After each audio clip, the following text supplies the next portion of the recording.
ओम नरसिंहाय विद्महे विष्णुअवताराय धीमहि तन्नो नरसिंह प्रचोदयात्।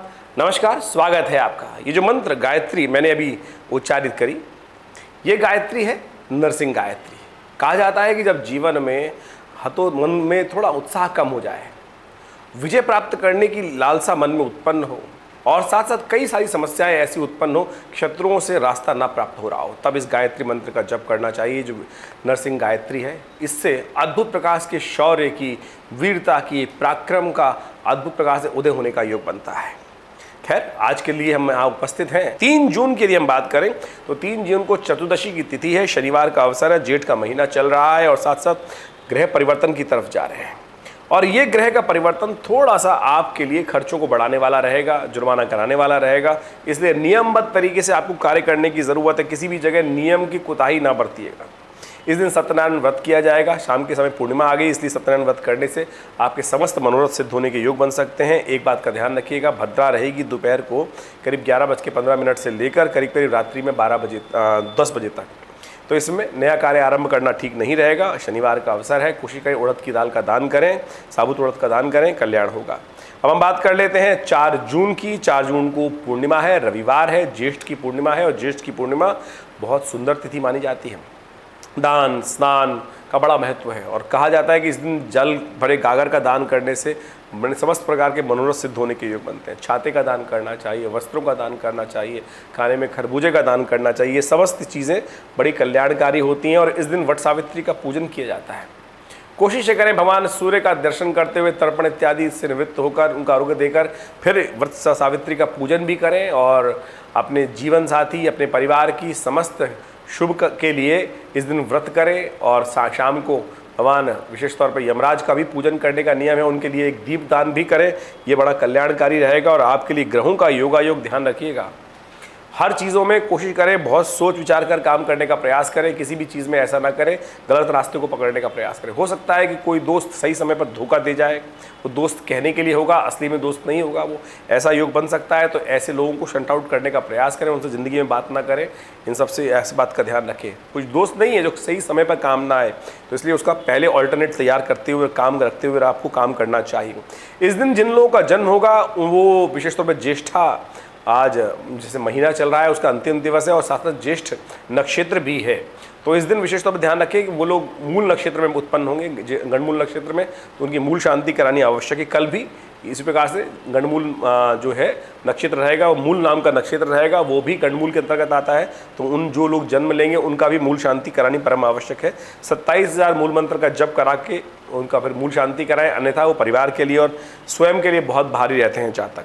5 जून की यदि हम बात करें तो उस दिन आषाढ़ का महीना आरंभ हो रहा है और आषाढ़ के महीने में प्रतिपदा और द्वितीया तिथि एक साथ पड़ रही है। द्वितीया क्षय हो गई है, सोमवार का अवसर है और चंद्रमा बहुत सुंदर स्थिति में जा रहे हैं, आपके लग्न में आ रहे हैं और बृहस्पति के साथ बहुत सुंदर योग बना रहे हैं। जितना स्थिति पहले खराब थी उतनी अच्छी बन सकती है स्थिति।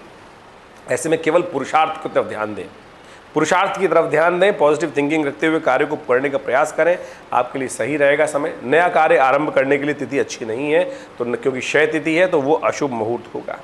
यदि उसमें क्योंकि सोमवार का अवसर है, भगवान शिव का ध्यान करते हुए जब सुबह शाम भगवान शिव का ध्यान करें, बिलपत्र उन्हें अर्पित करें। नए नए बिलपत्र अभी आप जो उदय हो रहे हैं उनको विशेष तौर पर त्रिदुलम त्रिगुणाकारम त्रिनेत्रम च त्रिधायुधम तजन्म पाप संहारम बिलोपत्रम शिवार्पणम, थोड़ा चंदन लगाकर और फिर भगवान को अर्पित करें। देखिए कल्याणकारी योग बनेंगे। हम अगर 6 तारीख की बात करें तो उस दिन मंगलवार का अवसर है, तृतीया तिथि है आषाढ़ मास की और उस दिन विशेष तौर पर एक बात समझें, भद्रा विद्यमान है। सुबह दोपहर को 2:20 से लेकर रात्रि तक, मध्य रात्रि तक भद्रा रहेगी। तो इस दिन ध्यान रखिएगा, नए वस्त्र, नए कपड़े, नए सामान, नया लोहा, ये सब चीज़ों को नए उपयोग करना चाहिए। कुछ भी नया कार्य करने के लिए इस बात का ध्यान रखना चाहिए, क्योंकि भद्रा भी है तो उन सब का नया लेना, नया कंप्यूटर लेना, नई चीज़ें लेना, नई गाड़ी लेना, ये कहीं ना कहीं अहितकारी हो सकता है, कष्ट में दे सकता है। तो इस बात का ध्यान रखते हुए कार्य करना चाहिए आपको। और सुबह का समय अनुकूल रहेगा, तो इस बात का ध्यान रखते हुए कार्य करें। तो आपके लिए ग्रह का योगा योग दिखा रहा है कि आपका जो कार्य रहेगा उसमें रिजल्ट आने के योग अच्छे हैं। लेकिन बस एक बात का ध्यान रखना है कि अच्छे लोग, पॉजिटिव लोगों से काम करने का प्रयास करें। ज़्यादा संकुचित विचारधारा लोग हैं जो आपको नुकसान दे सकते हैं, उनसे बचते हुए कार्य करने का ज़रूरत है, चाहे वो भाई हो, चाहे वो बच्चे हो, चाहे वो पति हो, चाहे वो पत्नी हो, चाहे वो घर वाले किसी भी प्रकार से हो। नैरो माइंडेड व्यक्ति आपको नुकसान देने के योग बना सकते हैं, तो उनसे बचते हुए कार्य करने का प्रयास करें। एक बात का और ध्यान रखिएगा, छुट्टियाँ चल रही हैं, एक बात ध्यान रखें, मन को नेगेटिव तरफ ना लगाने का प्रयास करें। तामसिक प्रवृत्तियाँ थोड़ी आजकल ज़्यादा रहेंगी और थोड़ा से गलत तरफ मन जाने का योग ज़्यादा बन सकते हैं, तो उनसे बचते हुए कार्य करने का प्रयास करना चाहिए। आज हनुमान जी का विशेष तौर पर ध्यान करें, उनका हनुमान चालीसा का पाठ करें, देखिए सब शुभ होगा। 7 तारीख की यदि हम बात करें तो 7 तारीख को विशेष तौर पर चतुर्थी तिथि है, बुधवार का अवसर है, आषाढ़ मास के कृष्ण पक्ष की, और उस दिन ग्रहों का योगायोग परिवर्तन की तरफ जा रहा है, चंद्रमा का परिवर्तन होगा और ये थोड़े खर्चे आपके बढ़ाने की स्थिति बना सकता है। तो इस बात का ध्यान रखिएगा कि गलत कामों में खर्च ना हो, धर्म कार्य में खर्च हो तो वो अच्छा रहेगा, लेकिन उत्साहवर्धन योग बन सकते हैं। तो इस बात का ध्यान रखें, मन नेगेटिव तरफ ना लगे, पॉजिटिव तरफ लगाने का प्रयास कीजिएगा। हो सकता है कि गलत लोगों की संगत के कारण से आप गलत तरफ थोड़ा मनोमस्तिष्क आपका परिवर्तन होने के योग बने, तो वो आपको कष्ट देने के योग बना सकता है, इससे बचते हुए कार्य करें। देखिए चतुर्थी है, गणेश चतुर्थी है, बुधवार का अवसर है, गणेश जी का दिन बुधवार माना जाता है, उस दिन चतुर्थी का योग भी पड़ गया है। तो ऐसे में विशेष तौर पर भगवान गणेश का ध्यान करें, उनको पीले पुष्प अर्पित करें, गंगणाधिपतये नमः इस मंत्र का जप करें। बुद्ध भी परिवर्तन की तरफ योग बना रहे हैं, वक्र गति से चलते हुए बुद्ध जो है वो विशेष तौर पर ये समझें कि इस वक्त जो है बुद्ध जो है आपके वृषभ राशि में प्रवेश कर रहे हैं और वो आपके लिए बुध आदित्य योग बनाएंगे। वृषभ राशि बुध आदित्य योग जो है वो आपके लिए थोड़ा सा आपके खर्चे बढ़ाने वाला रहेगा। ऐसे में इस बात का ध्यान रखिएगा कि कहीं ऐसा ना हो कि आप अपना हिस्सा ही त्याग दें, अपने हिस्से को, कहीं ज़मीन जायदाद का बंटवारा होने की स्थिति चल रही हो, आपका हिस्सा आपके कहीं आना हो या आपका कहीं पोर्शन कहीं डिसाइड होना हो, तो ऐसे में इस बात का ध्यान रखिएगा आने वाले समय में बहुत सोच समझकर अच्छे विवेकपूर्ण व्यक्तियों का साथ लेते हुए, कहीं ऐसा ना हो कि कोई इमोशनली आपको ब्लैकमेल करके थोड़ा सा एग्रीवेट करके गुस्सा दिलाकर आपके हिस्से से आपको वंचित कर दे। तो इस बात का विशेष तौर पर ध्यान रखते हुए कार्य करना है। यदि 8 तारीख की हम बात करें तो उस दिन पंचमी तिथि है, बृहस्पतिवार का अवसर है और बृहस्पतिवार का योग जो बन रहा है, ग्रहों का योगायोग, इस बात की तरफ आपको समझाने का प्रयास करा जा रहा है कि आप समस्त कार्यों को करते हुए अपने खर्चों का ध्यान रखते हुए कार्य करें। ग्रह योग दिखा रहा है कि कहीं व्यर्थ के खर्चे आपके जिम्मे न पड़ जाए, इस बात का ध्यान रखिएगा। अन्यथा आपके मित्रों के साथ कहीं मीटिंग में बैठे हुए हैं और कहीं सब चुपचाप करके निकल जाएं और खर्चे आपके जिम्मे पड़ जाएं, तो ऐसे गलत लोगों से बचते हुए कार्य करना आपके लिए बहुत ज़रूरी है।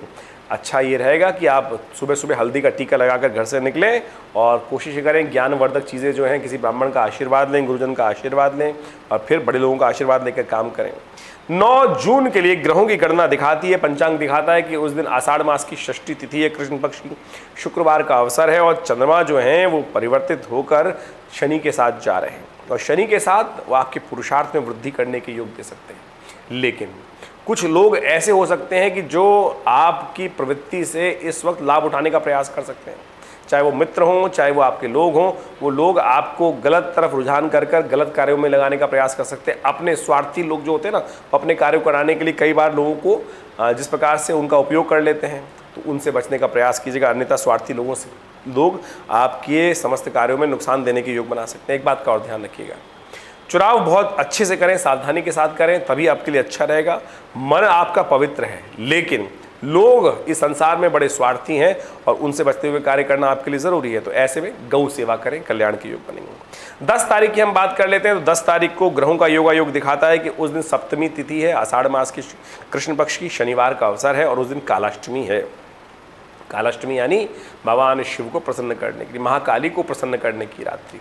ऐसे में भगवती का पूजन विशेष तौर पे करें, माँ भगवती के निमित्त हलवे का भोग लगाएं, थोड़ा कन्या पूजन कर लें, यह आपके लिए बहुत अच्छा रहेगा। क्योंकि इन दिनों मन थोड़ा सा नेगेटिव तरफ ज़्यादा दिखाई दे रहा है, मन थोड़ा सा आनंद की तरफ ज़्यादा दिखाई दे रहा है। तो इस बात का ध्यान रखिएगा कि गलत संगत में ना फंसें और गलत संगत में फंसने के कारण से कष्ट होने के योग दिखाई देते हैं। लेकिन बृहस्पति महाराज आपके लिए बहुत अनुकूल है, वो बुद्धि को सही रास्ते में डाल रहे हैं, लेकिन साथ में राहु चल रहे हैं और राहु वहाँ पर बुद्धि स्थान पर बैठ के, संतान स्थान में बैठकर उन दोनों को कष्ट देने के योग दे सकते हैं। तो उनके लिए सबसे अच्छा ये रहेगा कि आप राहु के मंत्र का जप करें, ओम भ्रांग भ्रींग भ्रौंग स राहवे नमः। शनिवार का अवसर, शनि और राहु एक दूसरे से सदृश माने जाते हैं, धीरे धीरे चलने वाले ग्रह हैं और ये इनका उपाय करना बहुत ज़रूरी है। तो कोशिश ये करें भगवान शिव के मंदिर में जाकर सुबह सुबह उनका दूध से, गंगा जल से अभिषेक करें, कष्ट कम होंगे और आपके मनोमस्तिष्क के अनुसार से कार्य होंगे, लाभ होगा। नमस्कार।